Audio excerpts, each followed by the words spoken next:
Hola gente, aquí estamos en el segundo video para este canal. Me hubiese gustado haberlo hecho en un día más soleado, pero está lloviendo, en un día también más descansado y sin embargo dormí 4 horas, la todopoderosísima cantidad de 4 horas. Pero bueno, esas son las condiciones, simplemente no hay mejores condiciones que esas. Y voy a improvisar un video hablando sobre la compasión dentro del budismo, o sobre lo importante que es la compasión en el budismo. Voy a ir al tiro. La razón por la que hablo sobre esto es porque me he dado cuenta de que en el budismo occidental, o como se ha presentado el budismo en Occidente, el aspecto de la compasión se olvida frecuentemente. Y eso da pie, bueno, primero da pie a una práctica incompleta del practicante. En el budismo no se habla de creyentes, se habla de practicantes. Una práctica incompleta, pero también da pie a que la gente que no es budista necesariamente perciba el budismo de una forma errónea. Entonces, en un futuro probablemente haga videos sobre esto, sobre como críticas comunes al budismo, pero una de las críticas más comunes que yo he visto como persona que aparte de ser budista soy de izquierda, eso lo digo, lo dejo como dato, no es necesario ser budista y ser de izquierda, ¿cachai? De hecho, la mayoría de los budistas como que no les gusta saber mucho de política, pero yo sí soy budista y soy de izquierda.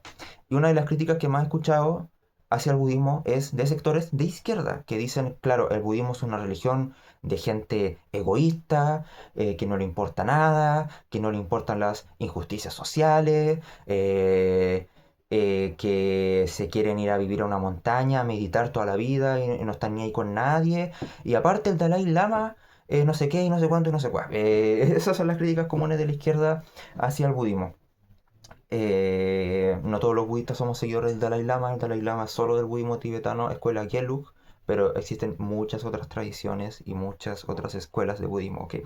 Se lo dejo como dato porque la gente piensa que el Dalai Lama, no sé, he escuchado muchas cosas raras. Hay gente que piensa, por ejemplo, que el Dalai Lama es la reencarnación de Buda y es como, no.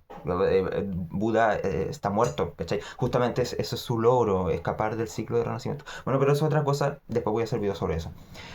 Y esta idea que mucha gente tiene sobre el budismo como una religión egoísta, o incluso yo he escuchado como una religión que es servil al capitalismo, viene justamente de que la forma muchas veces en que se ha presentado el budismo en Occidente ha sido olvidando el tema de la compasión. Eh, y es y una cuestión muy importante en el budismo. No solo porque dirá la gente, sino que también por cuestiones de práctica. Yo me he dado cuenta en mi propia práctica que la compasión es clave, es muy central tenerla en mente, comprenderla bien para que sea una práctica completa y en el fondo también sirve como para la práctica espiritual. No me gusta mucho esa palabra, pero en fin. Ahora, ¿qué es la compasión en el budismo? Se puede entender al menos en dos niveles. Porque existe una compasión, digamos, que es más a corto plazo o es más inmediata, más del día a día,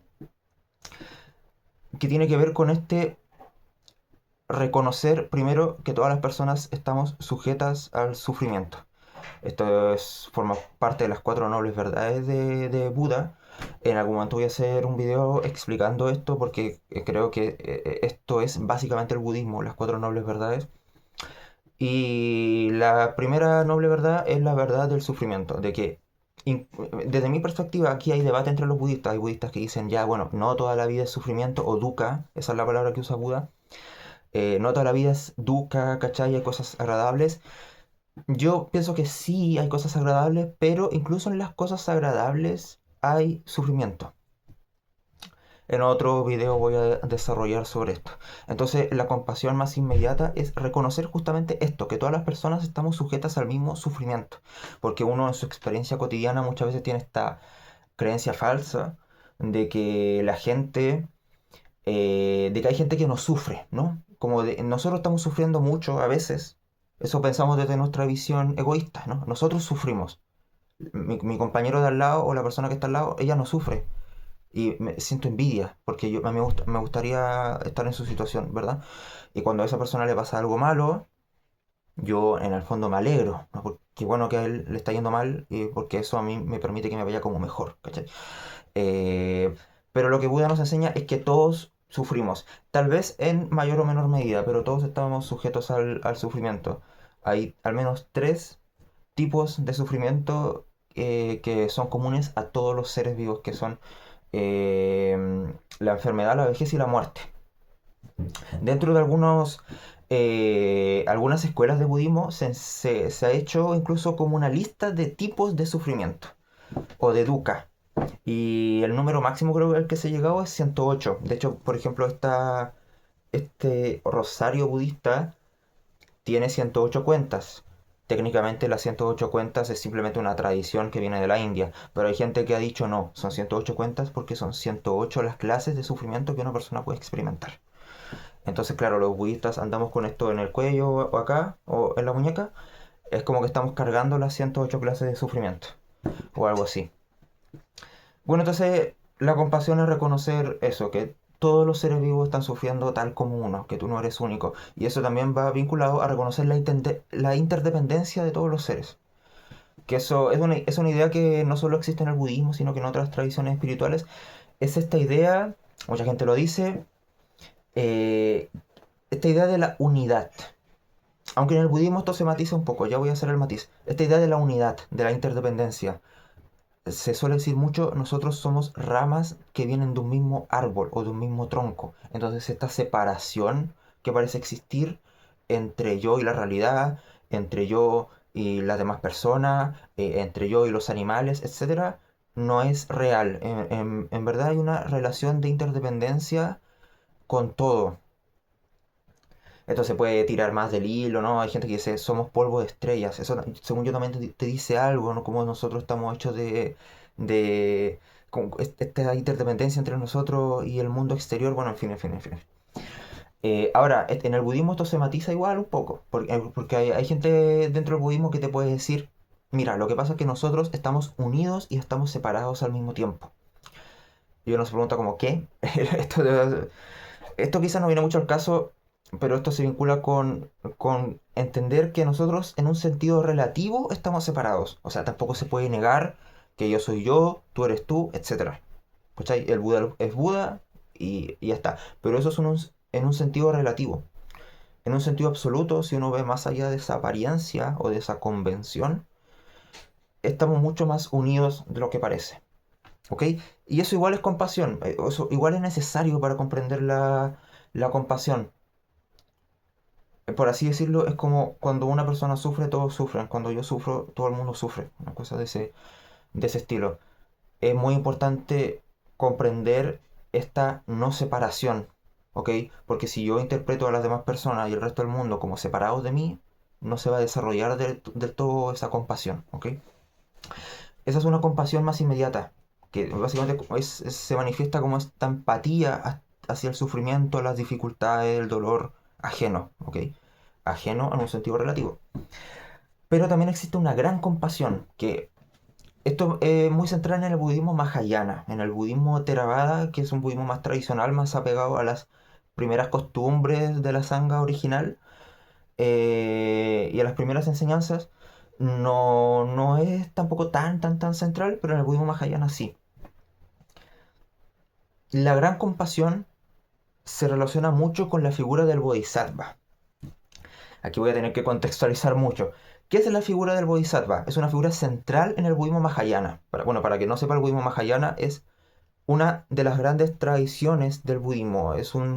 Pero es una tradición que no es uniforme, sino que también tiene sus distintas escuelas. O tiene como subtradiciones. Pero es como un gran paraguas. No sé si se me entiende. O sea, está el budismo Mahayana y dentro del budismo Mahayana hay como varios tipos de budismo Mahayana. ¿Ok? Por ejemplo, el Zen, el Nichiren, la tierra pura. El budismo tibetano también se considera una rama del budismo Mahayana, pero esta vez Vajrayana también porque incluye prácticas esotéricas. Bueno, esto da todo otro video sobre las ramas del budismo. Pero la cuestión es que existe este budismo que se llama Mahayana, que ofrece un camino que es distinto al budismo tradicionalista Theravada, que es el que se practica en Sri Lanka, en Tailandia, en Camboya, en Myanmar, países de ese estilo. Al budismo Mahayana también se le ha llamado Bodhisattvayana. La palabra yana significa vehículo. ¿Por qué vehículo? Bueno, porque es el vehículo que te transporta desde la orilla del samsara hacia la orilla del nirvana. Es decir, ¿qué te lleva de un lugar a otro, del samsara al nirvana? Bueno, existe el camino Theravada y existe el camino Mahayana, también existe el camino Vajrayana, que es esotérico. Bueno, ¿y qué es un bodhisattva? Un bodhisattva es un ser, muchos de ellos dentro de la cosmología budista Mahayana, muchos de estos seres son seres que esto ya da pie para otro video más, pero son seres que digamos que como tal, como que no... algunos budistas podrían decir no existen, ¿ok? Otros budistas dirían no existen, pero en un plano de existencia distinto al de nosotros. La cosa es que nosotros no es como que los podamos ver cotidianamente, ni tampoco son personas como tal. Por ejemplo, la bodhisattva que tengo ahí, que después la voy a mostrar porque es central para este tema de la compasión. Pero los bodhisattvas también pueden ser personas. Y dentro de muchas tradiciones del budismo mahayana existe incluso la ordenación de bodhisattva. Bueno, y de hecho se supone que un practicante de budismo mahayana, de alguna de las escuelas del budismo mahayana, tiene que desarrollar las cualidades de un bodhisattva. ¿Y cuáles son las cualidades del bodhisattva? Es la bodhicitta. Bodhicitta significa mente del despertar o se podría entender como la mente del bodhisattva.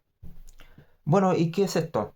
La bodhicitta es lo que identifica un bodhisattva y es básicamente la voluntad de posponer la propia liberación de uno espiritual, el propio nirvana se podría decir, o el despertar último. ¿Para qué posponerlo? Para permanecer en el ciclo de nacimiento, muerte y renacimiento, ¿ok? Con el objetivo de ayudar a todos los seres a que se liberen espiritualmente antes que uno. ¿Se entiende? Esa es como la gran promesa y de hecho dentro de la tradición mahayana es muy usual que la gente reciba los votos del bodhisattva. Es decir, son como una serie de promesas de un bodhisattva. Y los practicantes las recitan varias veces al día. Yo me he hecho la idea de que esa práctica de repetir estos votos muchas veces al día es para que si uno renace, uno pueda como recordar, o la conciencia de uno, que es lo que finalmente renace, pueda como más o menos recordar que hizo esos votos. ¿Ok? Porque claro, si no uno renace y como que se olvida de todo lo de la vida anterior y ya está. Bueno, en realidad lo que renace no es uno, sino que la mente de uno. Podría ser otro video más hablando sobre el renacimiento. Hay muchos videos que podría ser, bueno, pero lo que renace no es uno, ni su alma, ni nada, sino que la mente, que es impersonal, o sea, no está uno incluido en la mente. Lo que renace no es uno, renace la mente. Toda la cuestión del renacimiento en el budismo parte de preguntarse qué pasa con la mente o la conciencia cuando alguien muere. Eh, pero en fin. Eh, entonces, esta bodhisattva, ella se llama Kuan Yin. Kuan Yin es la forma china del bodhisattva Avalokiteshvara. ¿Ok? Que justamente se conoce como el bodhisattva de la compasión. En Japón se llama Kanseon o Kannon y en tibetano es Shenrezig. ¿Ok? Kanseon es como la forma japonesa de decir Quan Chi Yin y Kannon es como la forma japonesa de decir Kuan Yin. ¿Ok? Que es como una forma más corta. Bueno, se supone que los practicantes del budismo mahayana deben más o menos ser como ella, ¿ok? Eh, Otro dato curioso, eh, en China y Japón Avalokiteshvara es mujer, pero en realidad partió siendo hombre técnicamente en la India, entonces también es un icono trans, algunos la consideran así. Bueno, nosotros tenemos que desarrollar la mente de ella. Y en el budismo Mahayana también se dice que justamente esta bodhicitta, esta cuestión de olvidarse del despertar, olvidarse de la liberación de uno, no, seguir en el renacimiento, en el samsara, técnicamente, para salvar a todos los seres. Eh, se hace la vuelta o la retórica de que eso es el despertar. No es distinto del despertar, porque esta bodhicitta, esta voluntad, involucra una práctica sobre todo ética. Y esto es el despertar en sí, no es distinto. Entonces, realmente los bodhisattvas posponen su propio despertar en un sentido relativo. porque en el fondo esta bodhicitta ya es el despertar. Por eso, de hecho, a veces Avalokiteshvara, que es el bodhisattva de la compasión, en algunas partes, por ejemplo en el Tíbet, se le llama el Buda de la compasión. No, no se hace esta distinción bodhisattva y Buda. ¿Ok? Ahora, este voto, esta promesa de salvar a todos los seres, llevar a todos los seres al nirvana antes que a uno, claro, es como una cosa espectacular, ¿cachai? Otra historia espectacular es la que se incluye en los textos Jataka, que son unos textos budistas donde se relatan la historias sobre la vida, las vidas pasadas de Buda. ¿Ok? En una de esas historias se cuenta cómo Buda, bueno, o una existencia anterior, se encontró con una tigresa que tenía que amamantar a sus crías y no encontraba cómo porque no podía producir leche. Entonces, ¿qué hizo Buda? Se cortó un brazo, alimentó con eso y con su sangre a la tigresa y la tigresa tuvo los nutrientes y la energía, digamos, para producir leche y amamantar a sus crías. Y eso cuando Buda era un bodhisattva, aunque bodhisattva en el sentido de que iba en camino a convertirse en Buda, ¿ok? Que también ese es un sentido que se le da a la palabra bodhisattva. Claro, este tipo de ejemplos parecen como una cosa que es demasiado. Lo cierto es que la compasión se puede manifestar mucho más en pequeñas acciones de la vida cotidiana, mucho más inmediatas. No es necesario salvar el mundo y no todo el mundo, no todos podemos salvar el mundo, ¿ok? Eh, Claro, se pone esta cuestión de salvar a todos los seres, de cortarte el brazo para alimentar a los animales, porque quien puede lo más puede lo menos. Claro, claro, o sea, si tú te crees capaz de ese compromiso, eres capaz de lavar los platos para que otra persona no los lave por ti, por ejemplo, ¿cachai? Ahora, esto suena sencillo, pero igual es difícil. Sin embargo, es hacia lo que uno debe caminar, a posponerse a sí mismo. Y eso es la compasión en el budismo. ¿Qué les parece? Y es muy, muy, muy, muy, muy importante. Sobre todo en el budismo Mahayana, pero en realidad en el budismo Theravada también.